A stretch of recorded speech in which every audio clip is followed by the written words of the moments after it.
The battle between the Remainers and the Brexiteers is reaching boiling point, with opposing MPs using legislation to try and force Prime Minister Boris Johnson into a difficult position ahead of the current October 31 leave date, while Mr Johnson himself is set to use some clever tactics of his own to try and ensure Britain is out of the EU by that deadline. Downing Street has until Thursday to suspend Parliament, but we're expecting to see another vote on a snap election before then. It's clear the Tory party is not united. Neither is Labor. Ex-Tory Remainers are over with the Lib Dems as well. It seems only Nigel Farage's Brexiteers are consistent and united. It's a complex situation. It gets fluid, more and more fluid, day by day. Joining me tonight to discuss the latest on Brexit plus the real purpose for his Australian visit, and that's the defence of Western civilisation and values that have stood the test of time. I'm joined by leading British columnist and historian, Professor Simon Heffer. Simon, you're here on a speaking tour with the Centre for Independent Studies to explain what the Westminster crisis means for conservatism, Brexit and the future of Australian-British relations. Thank you for making the time to come on my show. Where are we up to? Thank you for asking me. Well, when I came out this afternoon to come on this show, I looked at the British papers this morning, and the latest story is that there may be an attempt to impeach Boris Johnson for trying to ignore Parliament, because although, as you've correctly said, he's been ordered to go to Brussels and ask for an extension to our membership of the European Union, he's said he won't do it, and he'll find a way of defying the law. And a Welsh MP has apparently discovered a piece he wrote in the Telegraph, the paper I worked for, in 2004, where he said that Tony Blair should be impeached for ignoring Parliament. So she said, well, why don't we impeach Boris Johnson for ignoring Parliament? Blair had a very large parliamentary majority in 2004, and it was never going to happen. Boris hasn't got a majority at all. And if they tried to move impeachment proceedings, and I must stress, this hasn't happened in Britain since 1806. If they tried to impeach him, who knows what could happen? He's got a minority in the House of Commons and a minority in the House of Lords. And if both chambers of our Parliament vote to impeach him, he's over. His career's finished. Just on the bill that will soon be law, signed in by the Queen shortly, in relation to prohibiting a no-deal Brexit and requiring him to extend or seek an extension to the date of the 31st of October. What's to stop the Prime Minister sending a communique to the EU, seeking an extension to Brexit, conditioning it in such terms that they're likely to refuse it? Then he meets the requirements, does he, of the legislation, but ends up not getting what he doesn't want? As I understand it, the legislation actually spells out the question he's to ask Brussels. So I don't think it allows him that latitude. What I've been reading in the British media over the weekend, because I've been in Sydney since the end of last week, is that he's going to try and behave so badly that the EU don't grant an extension. There are conflicting stories on whether this is going to happen or not, you see. It was thought for many weeks, even before he became Prime Minister, that the President of France, Emmanuel Macron, would deny us an extension. It has to be by unanimity of our 27 partners, so only one has to object and it doesn't happen. Then we were told about 2 or 3 weeks ago that Macron had changed his mind and that he would support an extension. Now, over the last weekend, Macron's foreign minister, Monsieur Drian, has come out and said with the full authority of the President of France that because Britain seems to be wasting time and to have no plan on how it would use an extension from October the 31st to January the 31st, a 3-month extension, that they won't grant one. So we are really in the hands of the European Union. It was said earlier in the year by a French newspaper that for Parliament to keep voting against no deals was like the passengers on the Titanic voting against the iceberg, because they just can't stop it. It's not in their power. It is in the power of the European Union. If the European Union deny us an extension, we leave on the 31st of October without a deal, and that's that. There was some speculation in commentary I read over the weekend that he, Boris Johnson, might resign How true would that be, or is it just fanciful?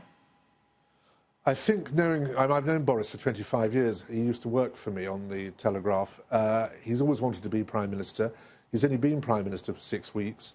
The idea that he'd walk out of the job voluntarily beggars belief. He would, if he did, be the shortest living Prime Minister, or shortest serving Prime Minister, in British history. He beat the record of George Canning in 1828, and Canning actually died. He didn't go of his own volition. So he would be, it would be an ignominious departure for him.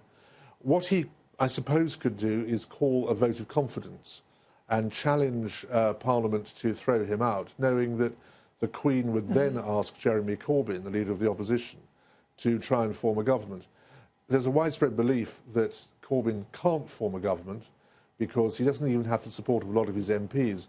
As you said quite accurately, the Labour Party is as divided in many regards as the Conservative Party.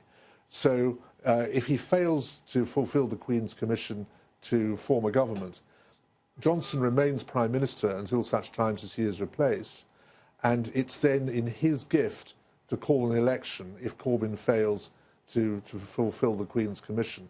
He would call that election, I presume, for after the 31st of October, so we would again have left the European Union without a deal. Look, we are all watching this closely in Australia because it is such a, constitutional train wreck, and we've had plenty of our own in recent years, so we like to see someone else under the pump and not so much Australia now that we're back to stable and comfortable ordinary government. But what does this say about democracy for the British people when they voted very clearly in one of the biggest turnouts in history to leave the EU, and ever since then, you're a long-standing Brexiteer, it has been frustrated by the elites and the politicians who are doing everything they can to thwart the very thing that the people voted for? I think it's a great worry for our democracy and our reputation as a democracy, and it's concerned me greatly. The more that people have tried to find excuses to prevent us from leaving, and the present excuse is if we leave without a deal, there will be economic chaos, something I dispute strongly, by the way. It looks to the ordinary person in the street who voted to come out as though there is a conspiracy to overturn the democratic vote. I mean, you said it was one of the largest turnouts ever. It was actually the largest turnout ever. We had 33.5 million people participated in that referendum, and they gave, by any stretch of the imagination, a clear mandate, 52 to 48. It wasn't a landslide, but then very few elections are landslides. But it was a very clear message that we had to leave. And one of the problems we had was that Theresa May, who was our Prime Minister obviously until 6 weeks ago, she was a Remainer during the referendum, albeit not a very strong-voiced one, and she never really believed in what she was doing, and she was an appalling negotiator. She should have gone and said to the Irish, for example, that they were being weaponised by Brussels over this backstop question. And if that ends up in us rejecting her deal 3 times, which it did, and now Boris Johnson not going near any deal that's got a backstop in it, Ireland, which sends 57% of its goods either to us or through us to the continent of Europe, is going to be completely screwed by a no deal. They will have serious problems with unemployment, serious problems with growth in their country, and they've been put in an invidious position by the European Union. And Theresa May should have gone to Leo Varadkar, the Prime Minister of Ireland, and said, look, do you really want to inflict this on your people? Also, we've said we won't put up a hard border with Ireland. Varadkar has said he won't put up a hard border with the United Kingdom. So he's going to have to explain to his people at some stage why men in white vans turn up from Brussels to put up border posts, because neither side who actually have the 2 territories either side of this border are going to do it. So she failed to negotiate properly with him. I think she also never went to Brussels and said, look, we do have a democratic mandate to do this, and we will leave without a deal if you don't give us some reasonable trading relations and other considerations after we've gone. And she never called their bluff on that. And so they just thought they could offer a deal that really was Brexit in name only, because it would have kept Northern Ireland in the customs union, it would have allowed the European Court of Justice still to have some control over what went on in Britain, And she never called their bluff, saying that we would move out. So it was a very bad negotiation, and others who jumped on this, who never wanted to leave, to pretend that there are obstacles and to try and violate the democratic decision. I'll tell you this, if we end up not leaving for any reason, I think that's a very remote chance of that, but if we end up not leaving, there will be civil disobedience in Britain. There will be real anger about this.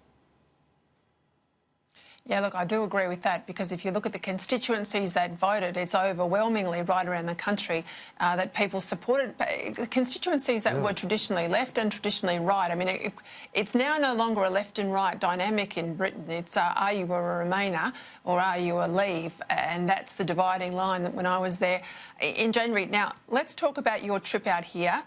Centre for Independent Studies, the wonderful Tom Switzer is hosting you, and this is part of their campaign to get eminent speakers like yourself to Australia to push back against this this dismantling, I guess, of our institutions and values that have stood the test of time. What's your argument to support Western civilisation and institutions, as I said, that are under real assault? Well, I'd be very shocked to hear the attacks on the Ramsay Centre for Western Civilisation, which seems to me to be trying to do a really sensible and serious job for Australians, which is to remind Australians about where the majority of Australians' heritage comes from, which is from Western civilisation, which is from Europe. It's not just people of British or Irish stock who are here, obviously in very large numbers, but also people from Greece, from Italy, from France, and from the rest of Europe who've emigrated over the years to Australia. And, you know, whether some people in the universities like it or not, Australia is a predominantly Western country. And Australians will only properly understand why they are here and why they are where they are and where they have come from if they study Western civilization, because it's Western civilization predominantly that has created the values that are common to Australia, they're common to us, and we're all part of the same family, really, the Commonwealth family, and they're common to the rest of Europe and to America. So the negativity around this I just find absolutely incomprehensible. And I mean, I read an article today that Tom Switzer showed me about one of the complaints about this, the Ramsay Centre, at the time of the Christchurch atrocity, where it was said that the Western Centre teaching what it called the supremacy of Western civilization was one reason why people go into mosques and start killing innocent Muslims. This is utter nonsense, not least that I can't see anything about the Ramsay Centre that talks about the supremacy of Western civilization. It's not about saying Western civilization is better than any other civilization. It's simply teaching the facts of that civilization to remind people in countries such as Australia that are in that Western tradition why they are as they are. Yeah, couldn't be clearer than that. I wish you well for your tour, and if there are viewers who'd like to attend any of the events, please go to the Centre for Independent Studies website with all the details of Professor Simon Heffer's speaking program while he's in Australia. Simon, thank you very much for your time tonight, and good luck with your tour, but good luck with your country and Brexit as well. Thank you very much.